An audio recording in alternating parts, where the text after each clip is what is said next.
these are some of the questions that I get over and over when it comes to antiphoresis machine treatment and sessions.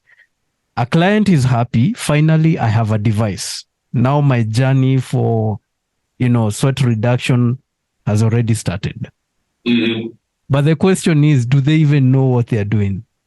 That's the number one question. Do they know how to connect, to do the proper connection, the water level?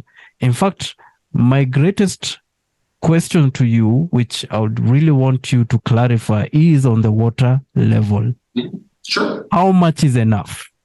Yeah, great question. So I think I've got all of that. We'll start with the water level, okay? I've measured it out. It's roughly 2 to 5 cups, but don't feel like you have to measure it out each time.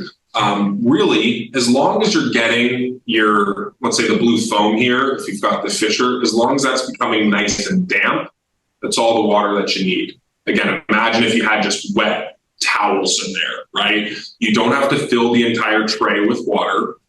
The highest you would want it coming up is you kind of, I got the dividing the tan line on my hand that's, between my palms and my, that's the highest I would recommend that it comes up.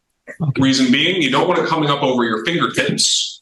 Some patients sometimes will, if they're treating the tops of their feet or hands, they'll say, oh, I'll just submerge my entire extremities in the water and just fill the whole thing up very high. You don't want to do that. Going back to what we had mentioned with electricity flowing through the path of least resistance. Think of your hand. The skin on your palm is a lot thicker and tougher than the skin on the back of your hand. And so by submerging full extremities, you can start to gravitate the treatment towards the tops versus the bottoms. And the palms is really the main focus for most patients. So to answer that question, it's really just a gauge of no higher than coming up over your fingertips. Using warmer water can also help stimulate the capillaries, which can help reduce the body's natural resistance to the treatment. So that would be one thing that I might recommend that you check in with that patient, Martin, is are they using warmer water? Some patients mistakenly think, oh, colder water will work better, and they jump right to that for some reason. Additionally, looking at the mineral concentration of the water that they're using, if you have any way to check a local map, always add baking soda, can help with resistancy issues, because that sounds like what that patient is experiencing, especially if you were with them, Martin, and if everything was the same, right? They try the treatment and it struggles to start.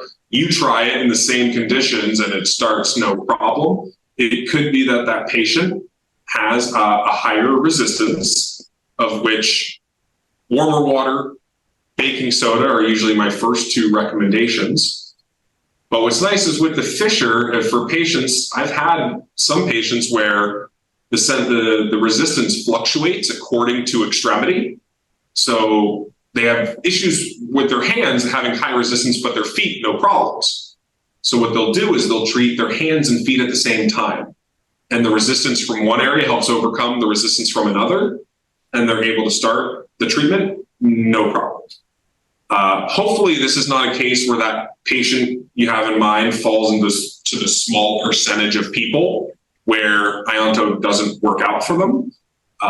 But I'm inclined to think that maybe it's just a few of those other variables and tangibles that haven't tried yet.